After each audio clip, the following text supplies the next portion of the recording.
Is this point clear?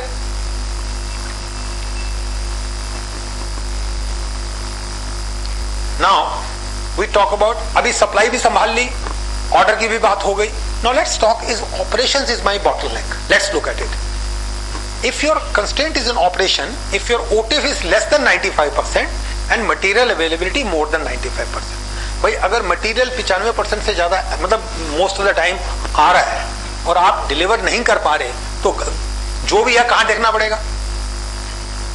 भाई इधर से तो माल आ रहा है, इधर नहीं जा रहा. It is in operation. Now operation does not mean only production. अगर it also includes your sales and marketing, if those people are taking orders blindly, कि आज ऑर्डर है कल दे दे, उसका मैन्युफैक्चरिंग टाइम 4 दिन है, so this is a constraint of operation. Operation का मतलब मैन्युफैक्चरिंग नहीं है. ऑपरेशन का मतलब जो इंटरनली जो भी हम काम करते हैं उसको ऑपरेशन बोलते हैं. Is this point clear? Now let's talk about if N equipment is a bottleneck. OEE, किसी को पता है ये वर्ड का मतलब क्या है? OEE, overall equipment effectiveness. हाँ, एफिशिएंसी और इफेक्टिवनेस में थोड़ा अंतर है. मोटा मोटा मशीन की यूटिलाइजेशन कितनी है ऑन 24/7 बेसिस. भाई अगर कोई मशीन 24% के 24/7 के बेसिस पे 90-95% नहीं है, इसका क्या मतलब है कि कोई मशीन की कैपेसिटी की भी प्रॉब्लम नहीं. अब यार माल टाइम से आता है, मैं दे नहीं रहा हूं, मशीन भी बॉटलनेक नहीं है, तो then it is operational policies. Most of the time we are here. Operational policies are our bottleneck. अब ऑपरेशनल पॉलिसीज में बड़ी मजेदार चीज होती है. ऑपरेशनल पॉलिसीज में ये पॉलिसी है, ध्यान रखना, इसको चेंज करने में कितने पैसे लगेंगे? 0. टाइम कितना लगेगा? Actually nothing. अब क्या ऑपरेशनल पॉलिसीज होती है? किसी मशीन को खाली मत रखो, मैन पावर कॉस्ट को लो से लो करो. अब हमारे पास in most plants invariably are unbalanced. Most plants are invariably unbalanced, but we try to artificially balance by running different shifts. इसकी तो 3 शिफ्ट चलाएंगे, इसकी 2 चलाएंगे, इसकी 1 चलाएंगे. So what happens? You are artificially bringing, you are making the line most balanced. In the process your total output will suffer like anything, all because of reduction in operating expenses. वो 10-20 आदमियों के जो खर्चे थे कुछ नहीं होने वाला, मगर जो उससे नुकसान है वो बहुत ज्यादा है. अब ये करते क्यों है? There are no bad people, but उनको ये पता नहीं था इससे नुकसान कैसे होता है. That's all. अनदर थिंग, जब भी हम बैच लेते हैं हमारी टेंडेंसी क्या होती है मशीन के ऊपर? बैच छोटा लेना है कि बड़ा लेना है? क्यों? सेटअप टाइम कम होता है. भैया सेटअप टाइम कम कैसे हो सकता है? अब आप सेटअप टाइम को डिस्ट्रीब्यूट कर रहे हो कि नंबर ऑफ पीसेस कितने बने. सेटअप टाइम तो वही रहेगा. सेटअप टाइम पर पीस की बात कर रहे हो, ऐसा कुछ. हाँ, but this measurement is wrong measurement. अब जो मशीन बॉटलनेक नहीं है, अगर उसमें सेटअप टाइम में ज्यादा लगे या कम लगे कुछ फर्क पड़ता है क्या? मगर हम दिमाग लगा के बैठे हुए कि हमारी एजम्पशन क्या है? Every minute saved everywhere adds to the bottom line. That is wrong. So long it is not a bottleneck, it doesn't make any sense whatsoever. Are you clear about it? और बताता हूं, अभी ये machine की भी बात नहीं है. हमारी ट्रॉलियां होती हैं, एक मशीन से दूसरी मशीन पे लेके जाना है, या 100 पीस इकट्ठे जाएंगे. अब पहला पीस बनके जा सकता था दूसरी मशीन पे, दूसरा पीस भी आ गया, तीसरा भी. जब तक 100 नहीं होगा पूरा नहीं जाएगा. क्यों? क्या बचा रहा हूं मैं? क्या बचा रहा हूं? हेल्पर को एफिशिएंट बना रहा हूं, हेल्पर का टाइम यूज कर रहा हूं. ज्यादातर कंपनियों में, मैं जिनमें काम किया है, इंजीनियरिंग कंपनियों में, जनरली एक मेजर बॉटलनेक निकलता था हेल्पर या फोर्कलिफ्ट ड्राइवर. इंजीनियर तो और मिल जाएंगे, हेल्पर नहीं मिलता था. Forklift driver was in most cases the bottleneck. वो फोर्कलिफ्ट ड्राइवर को फिट करके रखो अगर परफॉर्मेंस अपनी ठीक रखनी है तो. वो डिसाइड करता था कि क्या माल मूव होगा. नहीं जी मैं थका हूं, अभी नहीं होगा. आपने कभी देखा ऐसी चीजें? Are you seeing this policy constraint? Okay. Then comes to the last constraint. This is the most painful constraint. It's called cash constraint. I hope none of you are in that. None. Because it's very, very painful. You have a cash constraint only if the following conditions are met. All of them. Sufficient orders. How do you know we have sufficient orders? What if less than 95%? Very simple. Confusion नहीं है. Manufacturing capacity OE किसी भी machine की 90-95% से ज्यादा नहीं है. Generally ये OE जो है, जो मैंने देखी है, ऑन 24/7 बेसिस पे 40% भी ज्यादा नहीं होती. 40% बहुत ज्यादा होती है. So most companies in the country, what I have observed, their OE is less than 40%. 27-28 is मैंने मैक्सिमम बोला है. ज्यादा तो 20-25 के आसपास ही होती है. राइट सप्लायर, भाई सर सप्लायर की कोई शॉर्टेज नहीं है. There are raw material shortages as suppliers are refusing to supply unless paid upfront. भाई सप्लायर ने कहा जी मैं बहुत दिन तक देता रहा, अब 6 महीने का आपकी पेमेंट ड्यू होगी, आप तो दे नहीं रहे, अब फ्रेश माल तभी मिलेगा जब आप हार्ड कैश रोकड़ा रखो तभी मिलेगा, बहुत दिन तक दे चुका. And additional cash cannot be easily arranged. Is this point clear? Is there anyone who is in this situation? Because that to my mind is a very serious situation. You are pretty close to closing down the company now. It's a question of time now. Is there anyone? No one. Good. Then I will save a lot of time because I had made the whole slides for this, but since you are not in this problem, उस injection को share करने का कोई फायदा नहीं है. Cash shortage does not necessarily imply cash constraint. Cash shortage क्या है कि मेरी पेमेंट्स पीछे चल रही हैं मगर अभी मेरा काम कैश की वजह से स्लो डाउन नहीं हुआ है, कैश की वजह से. अब मुझे कहे सर हम एक्सपेंड नहीं कर सकते, नहीं वो बकवासबाजी है कि जी मैं अगर कैश होता तो मैं तो अपना और बढ़ा लेता ना. ये कंडीशन की वजह की बात कर रहा हूं.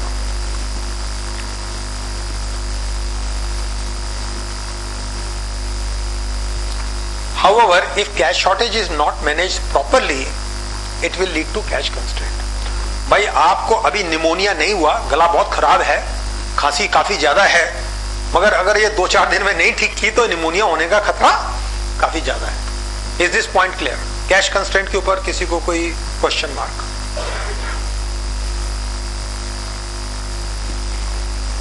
अब सवाल यह है, आई एम एज्यूमिंग कि nobody has a cash constraint. Cash shortage हो सकती है, कैश कंस्ट्रेंट नहीं है. कैश की वजह से मेरा सप्लाई को फर्क नहीं पड़ रहा, मेरी डिलीवरी को फर्क नहीं पड़ रहा. अब बताओ कंस्ट्रेंट कहां होना चाहिए? होना कहां चाहिए? कौन कौन से कंस्ट्रेंट बताया? Market, orders, suppliers, supply policies, equipment, operational policies, और अभी कैश. बताओ कहां होना चाहिए?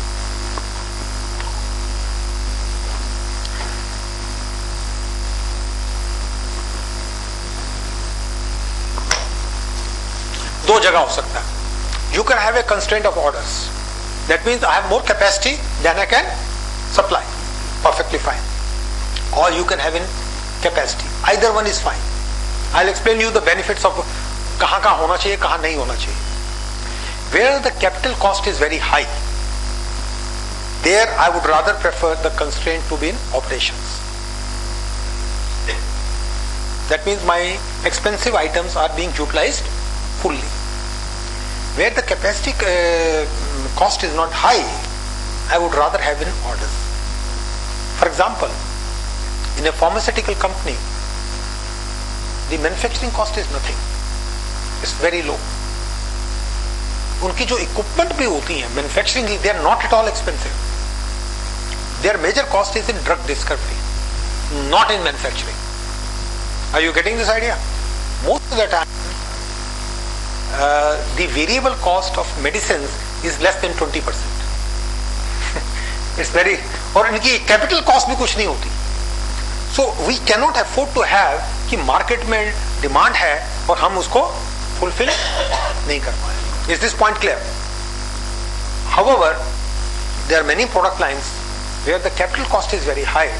There I cannot afford to have a lot of money stuck in capital investment. There I don't mind if the constraint is in operation, which means, what does it mean? That I will not be able to service all the orders what my marketing will get. However, when you choose a constraint, you have to be careful about its application and its consequences. For example, when you have chosen the constraint to be your operations, let your marketing team not bulldoze you. Sir मैं order loose कर रहा हूं. हाँ तो problem क्या है? वो दिमाग में बैठा हुआ है ऑर्डर नहीं लूज करना. किसने कहा? कंपनी का गोल क्या है? More money. Not accept each and every order. Is this clear? भाई अगर आपके पास ऑर्डर ज्यादा आ रहे हैं, दबा के आ रहे हैं, तो प्राइस बढ़ाओ ना, अपने आप ऑर्डर कम हो जाएंगे. मगर जितनी प्राइस एक्स्ट्रा आएगी उससे क्या मिलेगा आपको? Bottom line extra. Are you clear sir?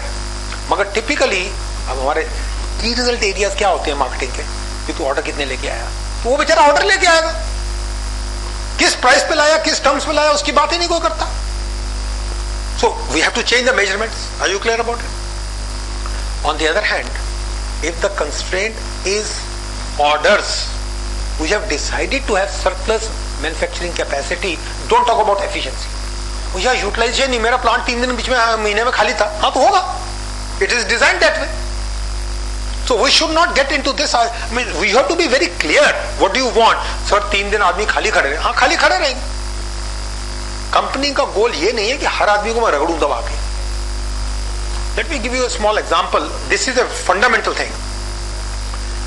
What is our goal in life? Forget about company. What is our goal in life? बताओ भाई. Stability? नहीं समझ आया भाई.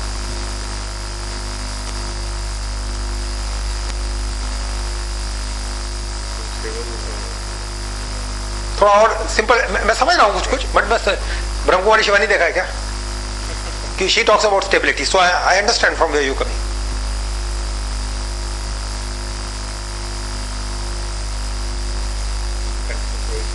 Continuous ग्रो कैसे, मतलब हाइट में? सो नहीं समझ आया. पर्सनल ग्रोथ कैसे पता चलेगा कि तू ग्रो कर रहा है? कहाँ लिखा हुआ आएगा? कौन सी पेपर में पब्लिश होगा? कौन सी डिग्री मिल रही है तुझे? सोच सोच सोच. I want you, this is the most important question. What is your goal in life? Forget the business. Keep my family happy and satisfied. उससे क्या होगा? मजा आ गया. अब वेरी क्लोज हो. उससे क्या होगा? If I am able to keep my family satisfied, then it will give me happiness also. तो फिर गोल क्या है? My happiness. खत्म होगी बात. So keeping your family is a means and not an end. So what is my goal? To be happy. ठीक है. अब अपने आपको खुश रखने के लिए हमने लाइफ में बड़ी सारी चीजें की हुई हैं. सबसे पहले सेलफोन खरीदा. आज तो वही बच्चा पैदा बाद में होता, पहले सेलफोन मांगता है. गाड़ी खरीदी, एक टेलीविजन रखा, एक नहीं कई रखे, क्योंकि आजकल हर एक को अपना अपना अलग अलग प्रोग्राम देखना होता है. रेफ्रिजरेटर रखा, एसी रखा, घर में बड़ी सारी हमने चीजें ला के रखी. ये किस लिए है? ताकि इनके यूज से मैं खुश रहूं. अब ऐसा इन मशीनों को आप यूज करो ना करो, इसका इंटरेस्ट डेप्रिसिएशन तो वही लग रहा है. तो क्या करना चाहिए आपको? पूरा यूटिलाइज करना चाहिए.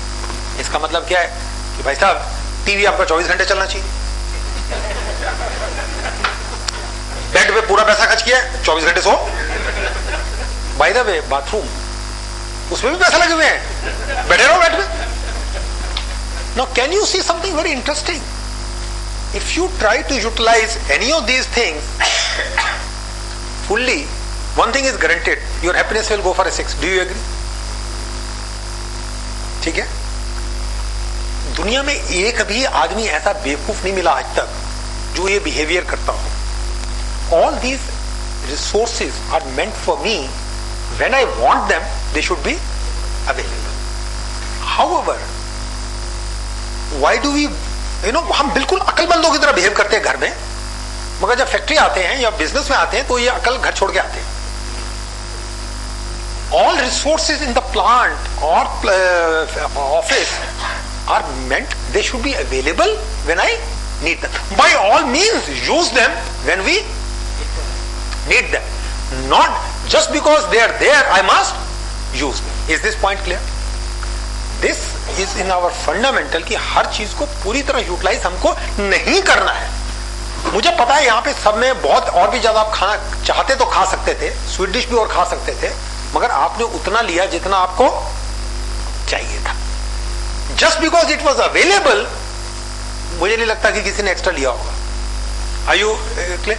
भाई फिर यही चीज हमको कंपनी में भी करनी है और पर्सनल लाइफ में भी। पर्सनल लाइफ में तो करते ही है, कोई इशू नहीं है इसके अंदर, ये कंपनी में हम नहीं करते। Utilisation of the each resource to the 100% is the biggest constraint. This assumption that utilizing each resource to 100% will give me the full benefit is wrong. That's why I was talking about optimization, maximization. ये नहीं करना है. Is this point clear? So you can choose the constraint as your orders or manufacturing capacity. The choice is yours. But be aware of its implication. अगर manufacturing capacity constraint रखोगे तो क्या करना पड़ेगा? Don't worry, some orders will have to let go. हाँ, नहीं कर सकते, नहीं कर सकते, इट्स ओके. पूरी दुनिया का जो भी ऑर्डर तुमको देना चाहता है, that is not your goal. Is this point clear? मगर बड़ी तकलीफ होती है क्योंकि हमारी एक assumption है, एक धारणा है, यार ऑर्डर बड़ी मुश्किल से आते हैं, अगर कोई आ रहा छोड़ो मत, उसको पकड़ लो, रख लो, उससे और कितना बेड़ा गर्क होता है वो अलग बात है. Similarly, if you decide that orders will be my constraint, then let me not worry about capacity utilization. Then important parameter is कि जो order लिए उसको टाइम से माल दो. Is this clear? Any difficulty? No issue? Fair enough. Now, any questions on height? क्योंकि मैंने कहा था कि मैं बाद में आऊंगा कंस्ट्रेंट आइडेंटिफिकेशन पे. आपके क्वेश्चन क्लियर हुए कि नहीं हुए? वैसे थोड़ा टाइम टफ होता है दोपहर के खाने के बाद. अब तो खैर चाय पी ली तो कोई प्रॉब्लम नहीं है. कोई इधर क्वेश्चन भाई? Anything on this side?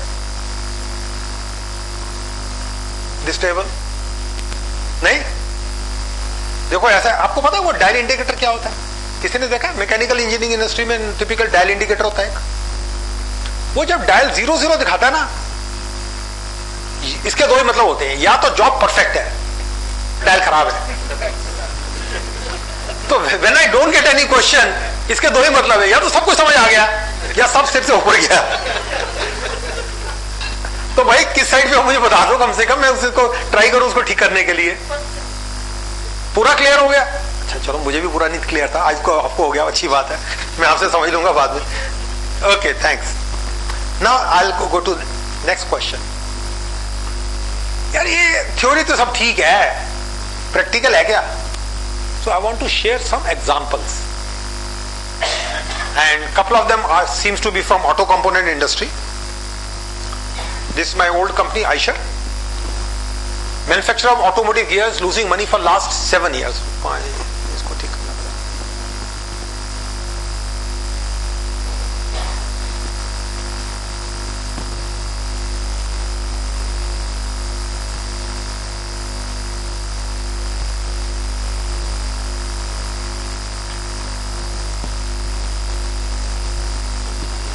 Action initiated for divestment.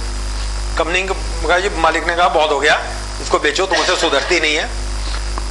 नया वाला बंदा आया, उसने ड्यू डिलीजेंस की, जी मेरे बाप की तौबा, मेरी गलती हो गई, मुझे माफ करो, मैं इसमें कहां फंस रहा हूं. जब उनको और कोई रास्ता नहीं मिला तो उन्होंने मुझे कहा भाई तू देख, बड़ी डुगडुगी बजाता है कि हम आदमी नहीं कम करेंगे फिर भी हम टर्न अराउंड कर देंगे, तो देख होता है. तो मैं उस समय वहां गया था. What was the constraint? Operational policies. Operational policies कैसे मालूम? मटेरियल टाइम से आता था मगर माल टाइम से जाता नहीं था. गोल अचीवमेंट वाज लेवल 2. लेवल 2 का क्या मतलब? मैं अपनी फाइनेंशियल ऑब्लिगेशन मीट कर रहा था मगर प्रॉफिट नहीं बना रहा था. अब यहां पे किया क्या था?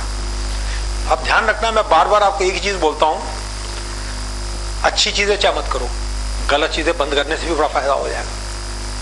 पहला काम, स्टॉप मेजरिंग टन्स. ये टन क्या है? वो 400 डिफरेंट टाइप के गियर्स बनाते थे, अभी हमने टन माल बेचा. स्टील इंडस्ट्री में बड़ा कॉमन होता है, सेलेबल स्टील कितने टन हुआ है, प्रोडक्शन वगैरह वगैरह, टन में मैं पूछा यार तुम तनख्वाह अपनी टन में लेके जाते हो, अपने वेंडर को टन में माल कहते हो, भाई अच्छा तेरे पास पैसे नहीं है, ले 2 टन तू स्टील ले जा, ये मतलब गियर पकड़ जा, 4 गियर तू पकड़ अपने, ऐसे तो नहीं करते ना। तो फिर ये टन का क्या मतलब है?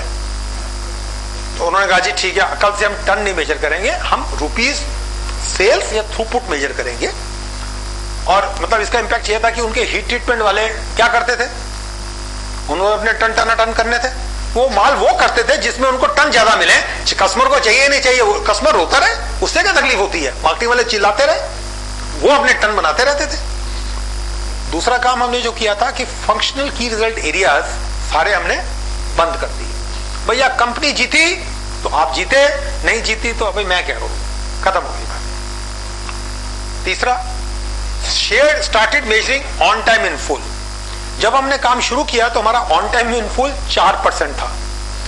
तो भाई मैं आपको ये कह सकता हूं कि अगर आप भी मेजर करोगे मोस्ट लाइकली आपका 10-20 से ज्यादा नहीं होगा, मेरा एक्सपीरियंस है ये। अगर आपका 10-20 से ज्यादा तो आप ज्यादा डिफिकल्टी में है। क्यों, सोच के बताओ। मान लो ये 50% है, स्कोप ऑफ इंप्रूवमेंट कम है यार, सीधी बात है। मैं कहता हूं यार 4-5 भी अगर है, जिंदा तो आज हो ना, तो कितना स्कोप है, इतना इंप्रूव कर लेंगे। Focus on throughput instead of sale. अब कई बार सेल होती है कि सारी सेल इक्वली नहीं होती है, सेल ऐसी भी है जिसमें कंट्रीब्यूशन सिर्फ 10% है, और कंट्रीब्यूशन दूसरी ऐसी भी है जिसमें कंट्रीब्यूशन 50% है। मगर जब टर्नओवर की बात करते हैं तो सब गधे घोड़े बराबर होते हैं। So we were talking about throughput. And then there was another parameter, weekly review. हमने कहा महीना नहीं मुझे समझ आता, what is the purpose of review, सोच के बताओ। Corrective action. अब ज्यादातर हर कंपनी में वो एमआईएस बनती है महीने में एक बार। एक सेकंड भाई, जरा गप्पे नहीं मारे।